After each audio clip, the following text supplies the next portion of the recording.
레위기 5장 1절에서 13절까지 말씀입니다. 오늘 본문 레위기 5장 1절부터 13절까지는 4장에 이어서 계속되는 속죄제에 대한 규례입니다. 앞장인 레위기 4장은 속죄제를 드려야 되는 네 부류의 죄에 대해서 말씀을 하고 있었습니다. 첫째가 제사장의 죄였고, 둘째가 온 이스라엘의 회중의 죄, 즉 공동체의 죄에 대한 속죄제였고요. 셋째는 족장의 죄, 넷째는 평민의 죄, 곧 일반 백성의 개인의 죄였습니다. 오늘 본문을 먼저 두 단락으로 볼 수 있는데 1절부터 6절까지 그리고 7절부터 13절까지 말씀을 볼 수 있습니다. 먼저 1절에서 6절 말씀을 보시면 속죄제에 대한 규례가 나오고 있는데요. 앞선 레위기 4장의 네 번째, 즉 어제 본문이었죠. 일반 백성의 개인의 죄의 연속으로 좀 더 구체적인 죄의 세 가지에 대한 규례가 기록되어 있습니다. 첫 번째는 1절 말씀인데요. 1절 말씀을 보시면 누가 저주하는 소리를 듣고 보고도 그것을 알리고 증언해야 될 의무를 불이행했을 때 하나님께 드려야 되는 속죄제 규례입니다. 10계명의 9계명을 보시면 내 이웃에 대하여 거짓 증거하지 말라, 이렇게 하나님이 말씀하셨죠.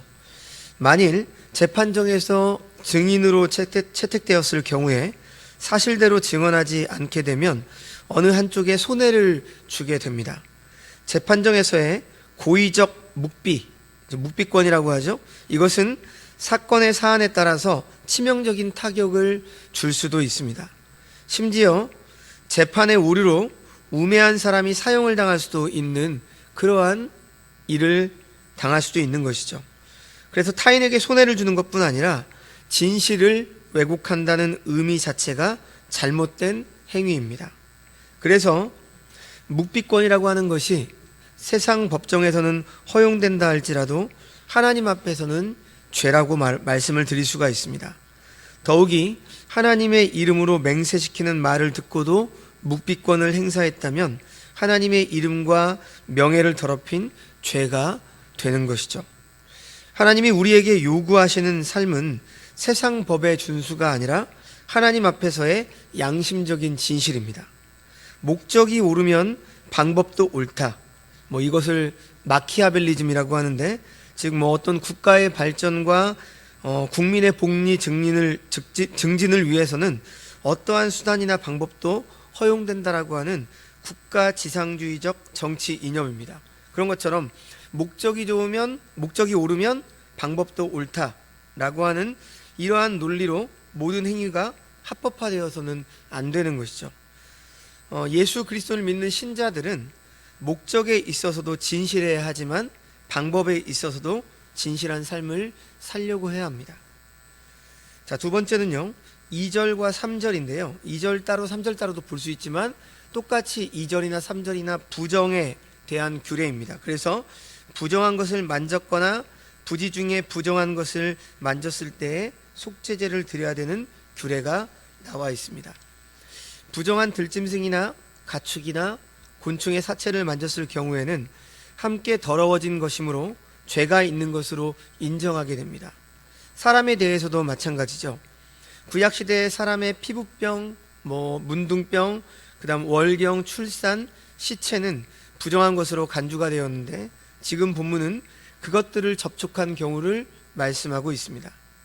그런데요, 지금 이 부정함은 실제적인 부정이 아니라 의식상의 부정이고 도덕적인 부정이 아니라 종교적인 부정을 말하고 있습니다.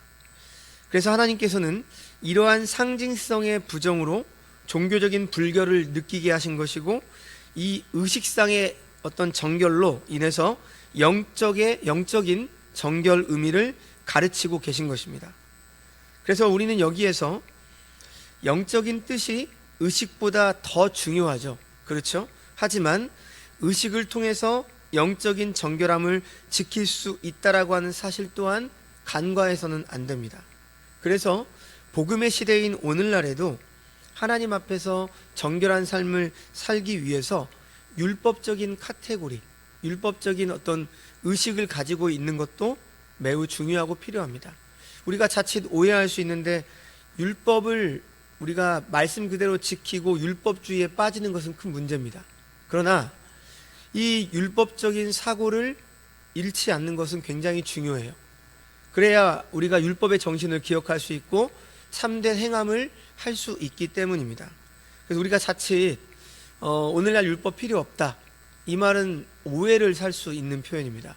하나님께서 오늘날에도 우리에게 율법을 허락하신 것은요, 바로 여러 가지 기능이 있죠. 죄를 깨닫게 하는 기능도 있고, 그래서 예수 그리스도 외에 밖에는 구원의 길이 없다라고 하는 것을 절감하게 하는 그러한 역할도 하는 동시에 바로 그 율법적 어떤 그 규례들을 통해서 우리가 어떤 삶을 살아야 되는지 돌아보게 하는 것이죠. 그래서 이러한 자세가 매우 필요한 것입니다. 자, 세 번째로는요, 4절 말씀인데, 함부로 맹세하는 죄를 범했을 때 속죄제를 드려야 되는 규례입니다. 구약시대에는 대부분 여호와 하나님의 이름을 두고 맹세를 했는데, 지키지도 못할 약속을 어떠한 흥분과 자신의 혈기로 맹세할 경우 그것을 지키지 못함으로 인해서 하나님의 거룩함에 누를 끼치게 됩니다. 그러므로 선악간에 깊이 생각하지 않고 헛된 맹세를 함으로 그 맹세를 지키지 못한 것은 죄가 되는 것이죠. 지키려는 마음도 없이 아무렇게나 우리의 마음이 앞서서 맹세하는 것은 성도의 성품이 결코 아닙니다. 그래서 마태복음 5장 33절 이하의 말씀을 보면 예수님께서는 하늘로도 예루살렘으로도 자신의 머리로도 맹세를 하지 말라, 이렇게 말씀을 하셨습니다. 그것은 하늘은 하나님의 보좌요, 예루살렘은 임금의 성이요, 머리로는 한 터럭도 희거나 검게 할 수 없기 때문이라고 말씀을 하셨죠. 그러니까 이 말씀은 곧 우리가 아무리 결심한다 할지라도 우리가 마음대로 할 수 있는 것이 아니기 때문에 함부로 맹세하지 말라는 의미입니다. 우리는 꼭 맹세가 아니더라도 말에 대해서는 실수하지 않으려고 노력도 해야 합니다. 혹 표현상의 실수가 있더라도 내용상의 실수는 하지 않으려 해야 합니다.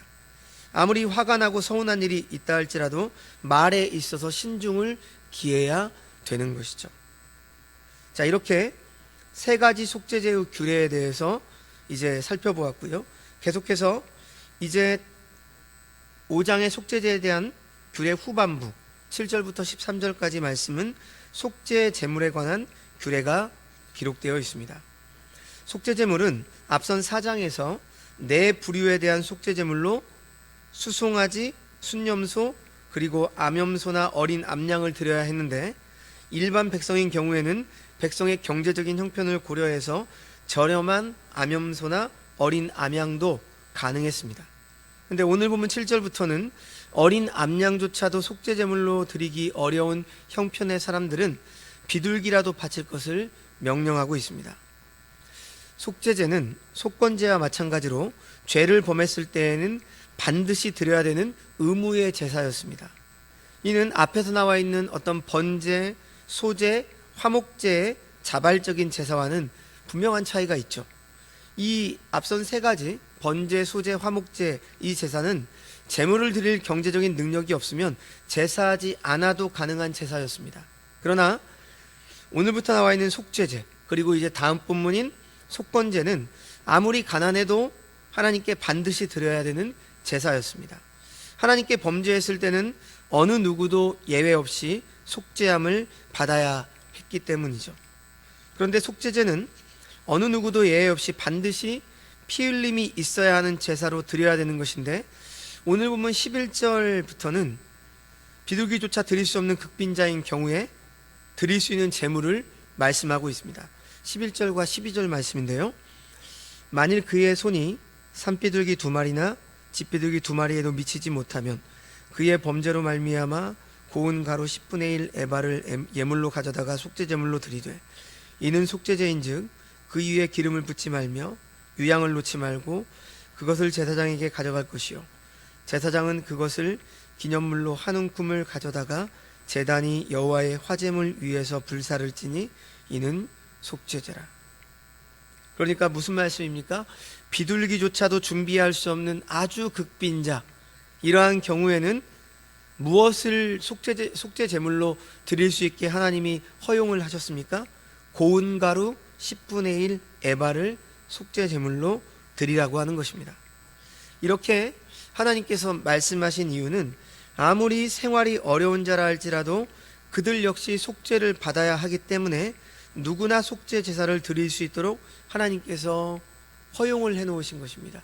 배려를 하신 것이죠. 고운 가루, 밀가루라고 말할 수 있는데, 이 밀가루는 당시 이스라엘의 주식입니다. 그러니까 아무리 가난한 사람도 주식을 가지고 있죠.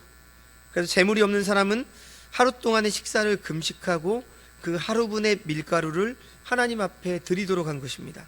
에바는 약 22.2리터라고 하는데요, 에바 10분의 1이니까 약 2.2리터 정도가 되겠죠.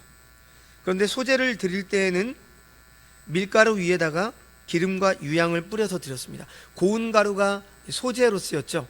그런데 소제로 드릴 때에는 그 밀가루만 드리는 것이 아니라 유향과 기름을 뿌려서 드렸죠.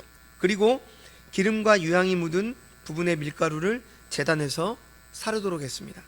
그러나 지금 속죄 제물로 쓰이는 이 고운 가루는, 밀가루 이것을 드릴 때에는 기름을 붓지 말고 유향을 놓지 말라고 말씀하십니다.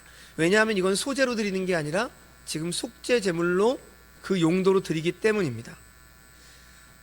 이 속죄제는 먼저 기쁨으로 자원하여 드리는 제사가 아니기 때문이죠. 소제는 기쁨과 자원해서 드리는 감사의 성격이 있는 제사입니다. 그래서 기름과 유향이 들어가야 했습니다. 그래서 어떤 주석을 보게 되어지면 기름은 성령의 기름 부으심이다, 그 다음 유향은 어떤 헌신이다, 이렇게 해석을 하기도 하는데, 중요한 것은 기름과 유향을 넣어서 기쁨의 제사, 어떤 헌신의 제사의 개념으로 소제가 그렇게 드려졌다고 한다면, 지금 이 속죄제는 그러한 기쁨의 제사가 아니죠. 자신의 죄와 허물을 하나님 앞에 고하고 속죄하는 아픈 마음으로 드리는 것이기 때문에 하나님께 향기로운 제사가 아닙니다. 그래서 하나님을 찬양하고 감사하고 영광을 드리는 제사가 아니라 자신의 죄를 사함받는 제사라고 하는 것이죠. 그래서 기름과 유향을 빼라고 말씀하신 것입니다. 이에 대해서 어떤 신학자는 이 속죄제물을 고운 가루로 드리는 그들이 바로 매우 극빈한 형편이 어려운 사람이었기 때문에 하나님께서 기름이나 유향의 부담을 줄여주시는 것이다, 이렇게 해석을 하기도 했는데, 한편으로 충분히 그럴 수 있는 해석이라고 생각을 합니다. 그러나 감사의 제사가 아닌 속죄의 제사이기 때문에 기름과 유향을 빼라고 하신 것이 더 타당하지 않나 생각을 해봅니다. 중요한 것은 오늘 이러한 속죄의 규례를 통해서 우리는 하나님께서 예수 그리스도를 통해서 주신 이 구원은, 속죄함은 남녀노소 빈부귀천에 관계없이 베푸신 하나님의 은혜이고, 빈부귀천을 막론하고 누구나 믿기만 하면 죄사함과 구원과 영생을 얻게 된다라고 하는 사실을 우리는 오늘 본문을 통해서 기억할 수 있어야 되겠습니다. 그리고 한편으로 신앙생활 하는 데 있어서도 누구든지 쓰임을 받을 수 있다는 사실을 보여주는 부분이라고 말씀을 드릴 수 있습니다. 예수님의 족보에 나오는 네 여인이나 오병이어의 이적에 나오는 어린아이나 두 렙돈을 드린 과부처럼 누구든지 마음만 있으면 하나님 앞에 내놓을 수 있고 헌신할 수 있다라고 하는 것이죠. 자, 그런데 여기서 한 가지 우리가 주목해야 될 점이 있습니다. 지금 속죄제는 어떠한 제사입니까? 죄사함을 받는 것을 목적으로 하는 제사입니다. 그렇기 때문에 반드시 피 흘림이 요구가 됩니다. 피가 있어야 된다는 말씀이죠. 그러므로 속죄제물은 원칙적으로 피를 흘릴 수 있는 생축으로 드려야 되는 것이 맞습니다. 그런데 지금 본문을 보면 극빈자의 경우에는 어떻게 하나님이 허용을 하셨습니까? 피가 들어있지 않은 곡물가루를 속죄제물로 허용하고 계십니다. 그래서 제가 이 본문을 좀 찾아봤는데, 어떤 학자는 이 문제를 해결하기 위해서 즉 속죄제가 반드시 피 흘림이 있어야 되는데 지금 이 고운 가루는 곡물이잖아요. 그래서 피 흘림이 없지 않습니까? 이게 어떻게 속죄제물의 성격이 될 수가 있을까? 그래서 이 문제를 해결하기 위해서 지금 극빈자들에게는 12절 하반절 말씀을 보니까 제단 위 여호와의 화제물 위에서 이것을 불사를지니 이렇게 말씀하고 계시거든요. 그래서 이러한 말씀을 통해서 짐승의 피 흘림이 있는 화제물 위에 곡물을 들여서 피의 제사를 이루는 속죄제를 드리도록 하셨다라고 주장을 합니다. 매우 일리가 있죠. 이렇게 해석을 하게 되면 피 흘림의 문제를 해결할 수 있기 때문입니다. 하지만 굳이 이렇게 해석을 하지 않아도 가능한 것은 여기에서는 하나님께서 매우 가난한 극빈자들의 경우에는 곡물 그 자체를 속죄제물로 허락하시는 하나님의 배려와 긍휼로 허용하셨기 때문에 그렇게 해석을 하지 않아도 가능합니다. 사실 우리가 잘 알고 있는 히브리서 9장 22절 하반절 말씀에 피 흘림이 없은즉 사함이 없느니라, 이 말씀에서 죄사함을 위한 피 흘림은 궁극적으로 무엇을 가리키는 것입니까? 누구의 피를 가리키는 것이죠? 동물의 피가 아니라 오직 예수 그리스도의 피를 말씀하고 있는 것입니다. 그러니까 구약의 속죄제를 드릴 때 생축이 피를 흘리고 그 피를 뿌리는 것은 장차 오셔서 영단번의 속죄제물이 되신 예수 그리스도의 피를 상징하는 것이지, 그 동물의 피 흘림 그 자체가 죄를 사해주는 기능을 하는 것이 아니죠. 그리고 히브리서 9장 22절 말씀 전체를 보게 되어지면 이 피 흘림이 없은즉 사함이 없느니라, 이 앞에 어떤 말씀이 나와 있냐면 율법을 따라 거의 모든 물건이 피로써 정결하게 되나니 피 흘림이 없은즉 사함이 없느니라, 이렇게 말씀을 하고 있는데요. 여기에서 거의 모든 물건이 피로써 정결하게 된다는 이 거의라고 하는 부사를 사용하고 있습니다. 헬라어로 스케돈이라고 하는데요. 그래서 총신대학교 박철원 교수는 여기 히브리서 9장 22절에 거의, 그러니까 almost잖아요. 그러니까 모든 제사를 피를 뿌리는 게 아니라 거의, 이 말은 피를 뿌리지 않는 그 경우도 있었다라고 하는 그런 말씀이지 않습니까? 그래서 거의라고 하는 부사를 쓴 이유가 바로 오늘 레위기 5장에 극빈제가 곡물로 속죄제물을 드렸기 때문에 그러지 않았나, 이렇게 추론을 하기도 합니다. 그런데 사실 구약에서 이건 정결구례인데요, 피가 아닌 다른 방법으로 정결하게 하는 경우가 있었습니다. 그래서 어떤 성물에 물이나 향이나 불이나 이런 것들을 사용해서 정결구례로 사용하기도 했죠. 자, 그래서 정리를 한다면 오늘 본문에서 속죄제는 원칙적으로 동물의 피 흘림을 통해서 드리는 제사이지만 지금 하나님께서는 극빈자의 경우에 곡물을 통해서도 속죄제를 할 수 있도록 허용하심으로 빈부귀천과 상관없이 장차 오실 예수 그리스도의 영단번 속죄의 대상이 될 수 있도록 은혜를 베풀어 주신 것이다. 우리는 이렇게 이해를 하면 되겠습니다. 그러니까 하나님의 사랑이 참으로 놀랍죠. 자신이 정한 원칙까지도 예외 규정을 두기까지 바로 모든 이스라엘 백성, 모든 하나님의 백성들을 죄사함을 허락하시기 위해서 이렇게 예외 규정을 두신 것입니다. 말씀을 마칩니다. 오늘 본문에서 하나님께서는 부자나 가난한 자나 할 것 없이 죄사함 받는 길을 열어놓으셨습니다. 누구나 그 형편에 맞는 속죄제물을 바치라고 말씀하십니다. 하나님은 모든 사람에게 죄사함을 받을 수 있는 길을 열어놓으셨습니다. 하나님은 제물을 제사장에게 가지고 가서 용서를 받게 하셨습니다. 예수 그리스도는 우리의 제물인 동시에 제사장이 되십니다. 그래서 우리는 오직 예수 그리스도를 통해서 죄사함을 받을 수가 있는 것이죠. 예수 그리스도를 통해서 하나님 앞에 나아갈 수 있게 되었습니다. 성소에 나아갈 담력을 얻게 되었단 말이죠. 오늘 이러한 은혜를 기억하면서 복되고 거룩한 주일 하나님 앞에 온전히 나아가시는 주의 백성들이 되시기를 주님의 이름으로 축원합니다. 기도하겠습니다. 하나님 아버지, 오늘 말씀을 통해서 우리의 죄를 속죄해 주시기 위한 하나님의 긍휼과 사랑을 보게 됩니다. 누구나 다 속죄함의 대상이 될 수 있습니다. 형편, 빈부, 귀천, 지위, 고하를 막론하고 하나님은 우리에게 속죄의 길을 열어두셨습니다. 그리고 오늘 말씀을 통해서 예수님께서 친히 제물이 되셔서 단번에 영원한 속죄를 이루신 것을 잊지 않으며 하나님 앞에 나와 영과 진리로 예배하는 오늘 주일 하루가 되게 하여 주시옵소서. 모든 말씀 예수님의 이름으로 기도합니다. 아멘.